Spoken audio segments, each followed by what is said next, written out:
तो फ्रेंड्स, ये 5 step procedure under root of prime number जैसे √2, √3, √5, √7 इस टाइप के जो इरेशनल नंबर्स होते हैं उनको प्रूव करने के लिए बनाया गया है। ये 5 स्टेप प्रोसीजर ऐसे किसी भी नंबर के लिए कॉमन है, बस आपको ये 5 स्टेप समझने हैं और आप इस टाइप के इरेशनल नंबर्स का प्रूफ इजीली कर सकते हैं। क्या है वो 5 स्टेप्स, चलिए देखते हैं। स्टेप 1 में हम मान लीजिए हमें √2 इरेशनल प्रूव करना है, तो हम अज्यूम करेंगे अपोजिट, दैट इज हम अज्यूम करेंगे कि √2 रैशनल है। अब क्योंकि √2 रैशनल है तो स्टेप 2 में हम √2 को एज अ रैशनल नंबर लिख लेंगे। मतलब √2 को हम a by b के फॉर्म में लिख सकते हैं जहां पे b नॉट इक्वल टू 0 है and a and b are coprimes. Coprimes मतलब a एंड b का अदर देन 1 कोई भी कॉमन फैक्टर नहीं है। a and b prime number है ऐसा जरूरी नहीं है, लेकिन दे आर को प्राइम्स। मतलब जैसे 25 एंड 27 है, दोनों प्राइम नंबर नहीं है, लेकिन आपस में 25 एंड 27 का कोई भी कॉमन फैक्टर अदर देन 1 नहीं है, तो वो दोनों को प्राइम्स कहलाएंगे। तो a एंड b आर को प्राइम्स।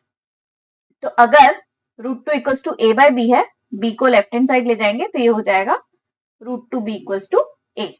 तो ये हो गया हमारा स्टेप 2 जहां पे हमने √2 को एज अ रैशनल नंबर लिख लिया। स्टेप 3 में हम √2b इक्वल्स टू a, ये जो इक्वेशन आई इसमें दोनों साइड स्क्वायर करेंगे एंड विल प्रूव कि 2 डिवाइड्स a। कैसे प्रूव करेंगे? तो सबसे पहले दोनों साइड स्क्वायर कर लेते हैं, ये हो जाएगा √2b इक्वल्स टू a। दोनों साइड स्क्वायर करेंगे तो ये हो जाएगा 2b square equals to a square. अब ये लिखा है 2 into b square equals to a square. मतलब 2 जो है वो a स्क्वायर का एक प्राइम फैक्टर है। 2 डिवाइड्स a स्क्वायर। अब हमने थ्योरम 1.2 ऑफ एनसीईआरटी में क्या पढ़ा था कि अगर कोई प्राइम नंबर a स्क्वायर को डिवाइड करता है तो वो प्राइम नंबर p a को भी डिवाइड करेगा।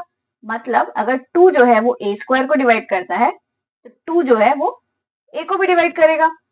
According to theorem 1.2, 2 divides a।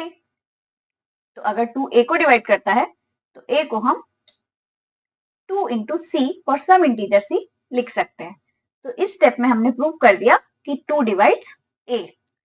Next step में a इक्वल्स टू 2c हम इस इक्वेशन में सब्सटीट्यूट कर देंगे, तो हमारे पास आ जाएगा 2b square equals to a square.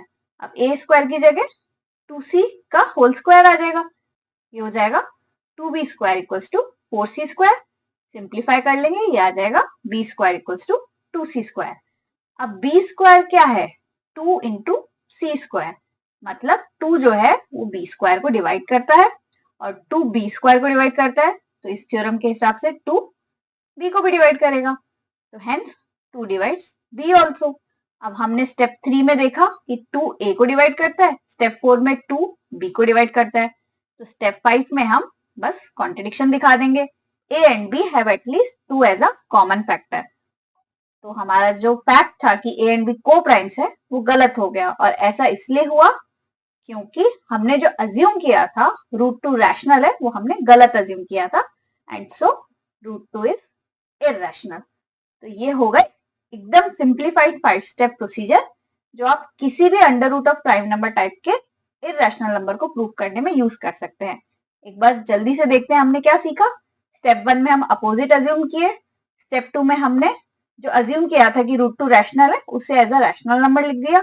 Step 3 में हमने दोनों तरफ स्क्वायर किया और दिखाया कि a जो है उसका 2 एक फैक्टर है, 2 divides a using theorem 1.2। Again हमने नेक्स्ट स्टेप में a को 2c सब्सटीट्यूट करके दिखाया कि 2 जो है वो b को भी डिवाइड करता है। अब क्योंकि 2 जो है a एंड b दोनों का कॉमन फैक्टर है तो हमने कॉन्ट्रडिक्शन दिखा दिया कि ये दोनों कोप्राइम्स नहीं हो सकते। तो हमारा जो कॉन्ट्रडिक्शन है वो इसलिए आया क्योंकि हमने जो अज्यूम किया था कि √2 रैशनल है वो हमने गलत अज्यूम किया था और √2 इरेशनल प्रूफ हो जाता है। अब ये जो 5 स्टेप प्रोसीजर है, जैसा मैंने आपको बताया, आप किसी भी इस टाइप के इरेशनल नंबर को प्रूफ करने में यूज कर सकते हैं। तो चलिए और एक एग्जांपल देखते हैं, दैट इज √7 के लिए। अब सेम जो प्रोसीजर हमने 5 स्टेप प्रोसीजर सीखा उसमें हम बस 2 की जगह 7 लगाएंगे और √7 को इरेशनल प्रूफ करेंगे। तो पहला स्टेप क्या था हमारा कि we will assume root 7 is rational, that is we will assume opposite. तो रूट 7 को रैशनल अज्यूम कर लेते हैं। नेक्स्ट स्टेप में हम, क्योंकि रूट 7 रैशनल है तो रूट 7 को एज अ रैशनल नंबर लिख देंगे, मतलब root 7 equals to a by b लिख देंगे, जहां पे b नॉट इक्वल्स टू 0 है and a and b are को प्राइम्स। b को लेफ्ट हैंड साइड में लेके जाएंगे, ये हो जाएगा root 7b equals to a। ये हो गया हमारा स्टेप 2। स्टेप 3 में हमने क्या किया था, स्क्वायर किया था दोनों साइड। तो स्टेप 3 में विल स्क्वायर बोथ साइड, ये आ जाएगा हमारा 7b square equals to a square. अब ये लिखा है 7 into b square equals to a square, मतलब a स्क्वायर का 7 एक फैक्टर है, a स्क्वायर को 7 डिवाइड करता है। तो अकॉर्डिंग टू थ्योरम 1.2, अगर 7 a स्क्वायर को डिवाइड करता है तो 7 a को भी डिवाइड करेगा। तो यहाँ पे हमने प्रूव कर दिया कि 7 a को डिवाइड करता है। अब क्योंकि 7 a को डिवाइड करता है तो a को हम 7 into c for some integer c लिख सकते हैं। बस अब नेक्स्ट स्टेप में हम a इक्वल्स टू 7c को इस इक्वेशन में पुट करेंगे। तो 7b square equals to a square हमारा हो जाएगा 7b स्क्वायर इक्वल्स टू, यहाँ पे 7c लगाएंगे तो 7c का होल स्क्वायर हो गया 49c स्क्वायर। सिंप्लीफाई कर देंगे, ये आ गया b square equals to 7c square. तो b स्क्वायर हो गया 7 इंटू सी स्क्वायर, मतलब 7 जो है वो b स्क्वायर को डिवाइड करता है एंड अकॉर्डिंग टू थ्योरम 1.2 अगर 7 b स्क्वायर को डिवाइड करता है तो 7 b को भी डिवाइड करेगा। तो यहाँ हमने प्रूव कर दिया कि 7 b को भी डिवाइड करता है। अब 7 a को भी डिवाइड करता है, 7 b को भी डिवाइड करता है, तो 7 हो गया दोनों का कॉमन फैक्टर। तो लास्ट स्टेप में हम कॉन्ट्रडिक्शन दिखा देंगे कि क्योंकि 7 जो है वो दोनों का कॉमन फैक्टर है तो दोनों को primes a and b can not be को प्राइम्स। तो हेंस ये जो कॉन्ट्रडिक्शन आया वो इसलिए आया क्योंकि हमारा अजम्पशन जो था रूट 7 रैशनल है वो गलत था एंड रूट 7 रैशनल नहीं इरैशनल है। तो ये हो गया सेम 5 स्टेप्स यूज करके रूट 7 का प्रूफ कि रूट 7 एक इरैशनल नंबर है। सेम प्रोसीजर फिर से हम यूज कर सकते हैं। चलिए इस बार रूट 11 के लिए यूज करते हैं। अगेन स्टेप 1 में क्या करना है, हम अपोजिट अज्यूम करेंगे कि रूट 11 रैशनल है। तो चलिए अपोजिट अज्यूम कर लेते हैं, रूट 11 इज रैशनल।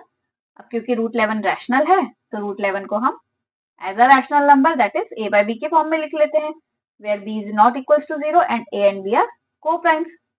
b को इस साइड लेके जाएंगे तो ये हो जाएगा root 11b equals to a। Step 3 की तरफ चलते हैं। स्टेप 3 में हमने क्या सीखा था, हमने सीखा था कि हम स्क्वायर करेंगे दोनों साइड एंड विल प्रूव कि 11 डिवाइड्स a। तो दोनों तरफ स्क्वायर कर लेते हैं, ये आ जाएगा 11b square equals to a square. अब ये क्या लिखा है 11 into b square equals to a square, मतलब 11 जो है वो a स्क्वायर का एक फैक्टर है, 11 डिवाइड्स a स्क्वायर। अब according to theorem 1.2 of NCERT 11 अगर a स्क्वायर को डिवाइड करता है तो 11 a को भी डिवाइड करेगा। तो हम लिख सकते हैं a को 11 टाइम्स c और some integer c। Next step में चलते हैं, 11b square equals to a square इस इक्वेशन में पुट करेंगे तो ये आ जाएगा 11b square equals to a की जगह 11c आ जाएगा, तो ये हो जाएगा 11c का whole square that is 121c square. Simplify कर देंगे, ये हो जाएगा b square equals to 11c square. अब ये क्या लिखा है b square equals to 11 into c square, मतलब 11 जो है वो b स्क्वायर को डिवाइड करता है। अगेन थ्योरम 1.2 के हिसाब से अगर 11 b स्क्वायर को डिवाइड करता है तो 11 b को भी डिवाइड करेगा। तो स्टेप 3 में हमने दिखाया कि 11 a को डिवाइड करता है, स्टेप 4 में हमने दिखाया कि 11 b को डिवाइड करता है, तो 11 जो है a एंड b का कॉमन फैक्टर हो गया। तो स्टेप 5 में हम कॉन्ट्रडिक्शन दिखा देंगे कि क्योंकि 11 एटलीस्ट एक कॉमन फैक्टर है a एंड b का, तो a एंड b को प्राइम्स नहीं हो सकते। ये कॉन्ट्रडिक्शन आया क्योंकि हमारा जो अजम्पशन था रूट 11 इज रैशनल वो गलत था, तो रूट 11 रैशनल नहीं इरैशनल है।